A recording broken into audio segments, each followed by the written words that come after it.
دہشت گردوں کی تربت میں بزدلانہ کارروائی، مسافر بس کے قریب دھماکے میں 4 افراد جاں بحق، ایس پی کیچ سمیت 30 سے زائد زخمی ہو گئے۔ یہاں پہ ایک بس جو کراچی سے تربت جا رہی تھی، ملٹری تھی، اس میں سیولینز بھی تھے۔ تربت میں بلوچستان میں پاکستانی فوج کے اوپر حملہ ہوا ہے، جس میں انٹیلیجنس کے لوگ بھی شامل ہیں اور اے ایف سی کے لوگ بھی شامل ہیں۔ بھیانک بلاسٹ ہوتا ہے، بھیانک بلاسٹ ہوتا ہے، اور اس بلاسٹ میں ایسا کہا جا رہا ہے کہ 60 لوگ کے قریب تھے، جس میں سے کنفرم جو ابھی تک اطلاع ہے وہ یہ ہے کہ 48 یعنی 48 پاکستانی فوجی جو ہے وہ اس میں مارے گئے ہیں۔ صورتحال یہ ہے کہ تصادم کے نتیجے میں 100 سے زائد جانیں جا چکی ہیں،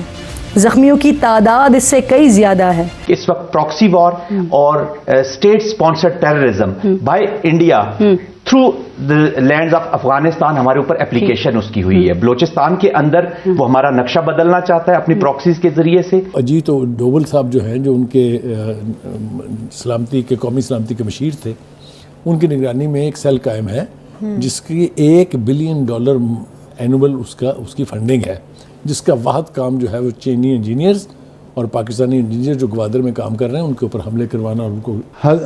ہزاروں لوگ مر گئے ہیں ایک سال میں، اور کئی سو نوجوان شہید ہو چکے ہیں فوج کے، ایف سی کے، پولیس کے، کے پی میں ایک سال میں، اور آپ کی 12واں سال شروع ہونے والا آپ کی حکومت کو۔ بلوچستان لبریشن آرمی نے اس کو کلیم کیا ہے، بولا کہ ہاں یہ ہم نے حملہ کیا ہے، جو اکھاڑنا ہے اکھاڑ لو۔ ہماری تاریخ کیا ہے، ہمارا ڈی این اے کیا ہے؟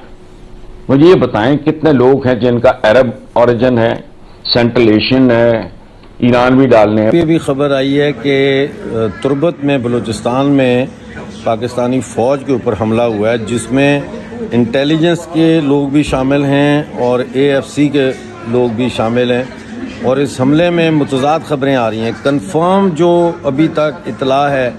وہ یہ ہے کہ 48 یعنی 48 پاکستانی فوجی جو ہے وہ اس میں مارے گئے ہیں، لیکن غیر مصدقہ اطلاع جو ہے وہ یہ آ رہی ہے کہ یہ 70 کے لگ بھگ پاکستانی فوجی جو ہے مارے گئے ہیں، کیونکہ ایک بس تھی بھری ہوئی اور 2 اس کے علاوہ گاڑیاں اور تھیں۔ تو اس وقت انہوں نے سارا کارڈن آف کیا ہوا ہے، کوئی نزدیک جا نہیں سکتا، تو اس لیے ابھی پوری طرح سے کنفرم نہیں کیا جا سکتا کہ کتنی اموات ہوئی ہیں،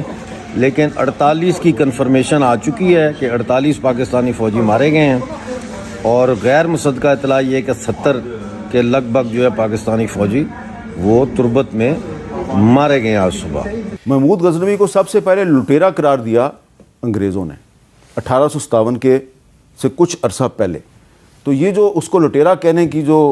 بات ہے، یہ تو میری بات سنیں، میں زیادہ اس بحث میں الجھنا نہیں چاہتا، میں تاریخ کے جو اوراق ہیں انہی میں محدود رہنا چاہتا ہوں۔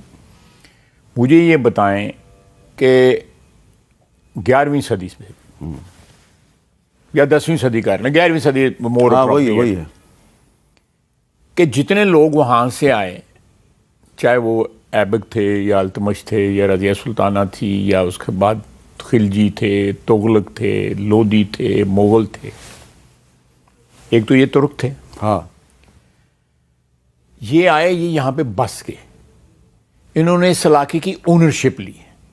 یہاں پہ سلطنتیں قائم کیں، یہاں پہ مسلمان ہوئے لوگوں نے اسلام قبول کیا، اسلام ایک میجر ریلیجن اس سارے خطے کا بن گیا، بنگال سے لے کے راجکماری سے لے کے جو ہے ویسٹرن جو ہمارا برصغیر کا حصہ ہے وہاں تک جو ہے۔ مجھے یہ بتائیں کہ ایک شخص جو ہے جو 17 دفعہ آتا ہے پھیرا لاندہ ہے تو واپس چلا جاتا ہے، تو اس کو آپ کس نام سے یاد کریں گے؟ اس نے کچھ یہاں پہ آ کے جو ہے اب یہ کہنا کہ جی جس طرح وہ کہتے ہیں کہ وہ جی سندھ میں جو ہے کسی خواتین جو ہیں وہ شپ جا رہا تھا، نسیم حجازی کی یہ سٹوری ہے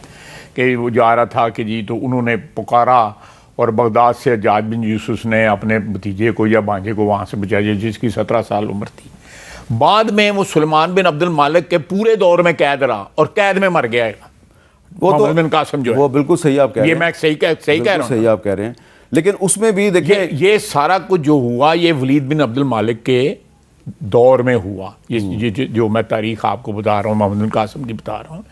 اس کا جب بھائی سلیمان عبد المالک نے جب ٹیک اوور کیا، یہ ساری کی ساری لوگ جو ہے ایلیمنیٹ، اور موسیٰ بن نصیر جو ہے